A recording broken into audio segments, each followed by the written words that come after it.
ನಾನಿವತ್ತು ಸಂಜೆ ಸ್ನ್ಯಾಕ್ಸ್ಗೆ ಈರುಳ್ಳಿ ಕಾವಿನ ಬಜ್ಜಿಯನ್ನು ಮಾಡ್ತಾಯಿದ್ದೀನಿ. ಹೇಗೆ ಮಾಡೋದು ಅಂತ ನೋಡೋಣ. ಅದಕ್ಕೆ ಯಾವೆಲ್ಲ ವಸ್ತುಗಳು ಬೇಕು ಅನ್ನೋದನ್ನು ರೆಡಿ ಮಾಡಿಟ್ಕೊಂಡಿದ್ದೀನಿ. ಒಂದು 4-5 ಈರುಳ್ಳಿಯನ್ನು ಉದ್ದುದ್ದಕ್ಕೆ ಹೆಚ್ಚಿಟ್ಕೊಂಡಿದ್ದೀನಿ. ಸ್ವಲ್ಪ ಕೊತ್ತಂಬರಿ ಸೊಪ್ಪು ಹೆಚ್ಕೊಂಡಿದ್ದೀನಿ. 5-6 ಹಸಿರು ಮೆಣಸಿನ್ಕಾಯಿನ ಸಣ್ಣಗೆ ಹೆಚ್ಕೊಂಡಿದ್ದೀನಿ. ಸ್ವಲ್ಪ ಪುದೀನ ಸೊಪ್ಪು ಹೆಚ್ಕೊಂಡಿದ್ದೀನಿ. ಈರುಳ್ಳಿ ಕಾವನ್ನು ಸಣ್ಣಗೆ ಹೆಚ್ಕೊಂಡಿದ್ದೀನಿ. ಓಂಕಾಳನ್ನು ತಗೊಂಡಿದ್ದೀನಿ. ಅಡಿಗೆ ಸೋಡವನ್ನು ತಗೊಂಡಿದ್ದೀನಿ. ಉಪ್ಪನ್ನು ತಗೊಂಡಿದ್ದೀನಿ. ಕಡಲೆ ಹಿಟ್ಟನ್ನು ತಗೊಂಡಿದ್ದೀನಿ. ಅಕ್ಕಿ ಹಿಟ್ಟನ್ನು ತಗೊಂಡಿದ್ದೀನಿ.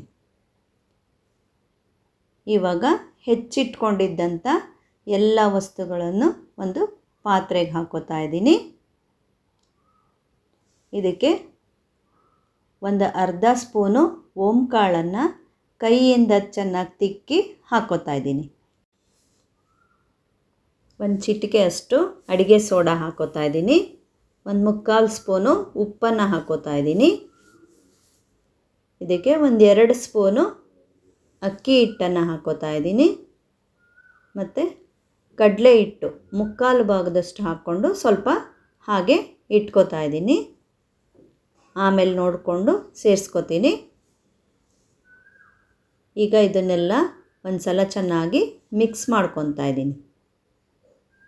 ಕಡಲೆ ಹಿಟ್ಟಿನ ಜೊತೆ ಈರುಳ್ಳಿ ಎಳೆಗಳೆಲ್ಲ ಬಿಟ್ಕೊಂಡು ಚೆನ್ನಾಗಿ ಮಿಕ್ಸ್ ಆಗಬೇಕು. ಮೆಣಸಿನ್ಕಾಯಿ ಸೊಪ್ಪು ಎಲ್ಲ ಚೆನ್ನಾಗಿ ಮಿಕ್ಸ್ ಆಗೋ ರೀತಿ ಕಲಿಸ್ಕೊತಾ ಇದ್ದೀನಿ. ಇವಾಗ ಇದಕ್ಕೆ ಸ್ವಲ್ಪ ಸ್ವಲ್ಪನೇ ನೀರು ಸೇರಿಸ್ಕೊಳ್ತಾ ಕಲಿಸ್ಕೊತಾ ಇದ್ದೀನಿ. ಒಂದೇ ಸಲ ನೀರು ಹಾಕ್ಕೊಂಡು ಕಲಿಸ್ಕೊಂಡ್ರೆ ತೆಳುವಾಗ್ಬಿಟ್ರೆ ಬಜ್ಜಿ ಚೆನ್ನಾಗಿ ಬರಲ್ಲ. ಹಾಗಾಗಿ ನೋಡಿಕೊಂಡು ಸ್ವಲ್ಪ ಸ್ವಲ್ಪ ನೀರನ್ನು ಸೇರಿಸ್ಕೊಂಡು ಕಲಿಸ್ಕೊತಾ ಇದ್ದೀನಿ. ಇವಾಗ ಇದಕ್ಕೆ ಮೊದಲಿಟ್ಕೊಂಡಿದ್ನಲ್ಲ ಸ್ವಲ್ಪ ಹಿಟ್ಟು, ಕಡಲೆ ಹಿಟ್ಟು, ಅದನ್ನು ಕೂಡ ಸೇರಿಸ್ಕೊಂಡು ಕಲಿಸ್ಕೊತಾ ಇದ್ದೀನಿ.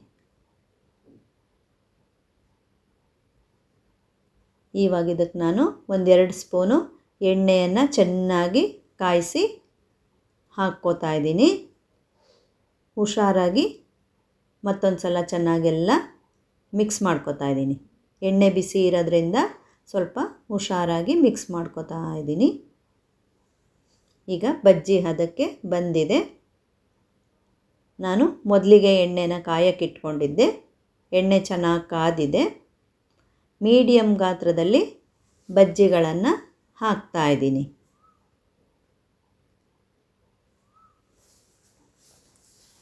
ಇದು ಮನೆಯಲ್ಲೇ ಮಾಡ್ಕೊಂಡಿರೋ ಎಣ್ಣೆ ಆಗಿರೋದ್ರಿಂದ ನೊರೆ ಬರ್ತಾ ಇದೆ. ಬಜ್ಜಿಗಳೆಲ್ಲ ಬೆಂದ ಮೇಲೆ ನೊರೆ ಕಡಿಮೆ ಆಗುತ್ತೆ. ಇದೇನು ಉಕ್ಕಲ್ಲ. ತಿರುಗಿಸ್ಕೊಳ್ತಾ ಚೆನ್ನಾಗಿ ಗೋಲ್ಡನ್ ಬ್ರೌನ್ ಕಲರ್ ಬರೋವರೆಗೆ ಬಜ್ಜಿಯನ್ನು ಬೇಯಿಸ್ಕೊಂಡ್ರೆ ಆಯಿತು.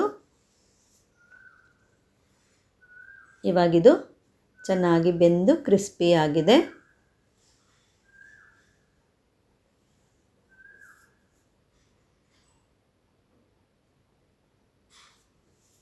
ಬಜ್ಜಿನ ತೆಗೆದ ಮೇಲೆ 1-2 ಸೆಕೆಂಡು ಎಣ್ಣೆನ ಕಾಯೋದಕ್ಕೆ ಬಿಟ್ಟಿದ್ದೆ ನಾನು. ಇವಾಗ ಚೆನ್ನಾಗಿ ಕಾಯ್ದಿದೆ. ಮತ್ತೊಂದು ಸಲ ಇದಕ್ಕೆ ಬಜ್ಜಿಗಳನ್ನು ಹಾಕ್ತಾಯಿದ್ದೀನಿ.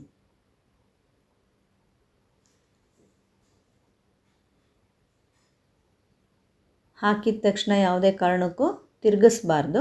ಅದು ಸ್ವಲ್ಪ ಚೆನ್ನಾಗಿ ಬೇಯಬೇಕು. ಇವಾಗ ಇದು ಬೆಂದಿದೆ.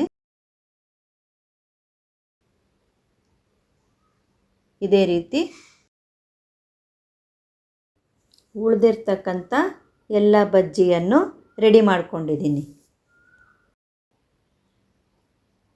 ಈಗ ಟೀ ಜೊತೆಗೆ ಈರುಳ್ಳಿ ಕಾವಿನ ಬಜ್ಜಿ ರೆಡಿ ಆಯಿತು. ನಾನು ಇವತ್ತು ಮಾಡಿರ್ತಕ್ಕಂಥ ಈರುಳ್ಳಿ ಕಾವಿನ ಬಜ್ಜಿ ರೆಸಿಪಿ ನಿಮಗೆ ಇಷ್ಟ ಆದರೆ ಲೈಕ್ ಮಾಡಿ, ಶೇರ್ ಮಾಡಿ, ಸಬ್ಸ್ಕ್ರೈಬ್ ಮಾಡಿ. ನೀವು ಕೂಡ ಮನೆಯಲ್ಲಿ ಟ್ರೈ ಮಾಡಿ ಕಮೆಂಟ್ಸ್ ಮಾಡಿ. Thank you.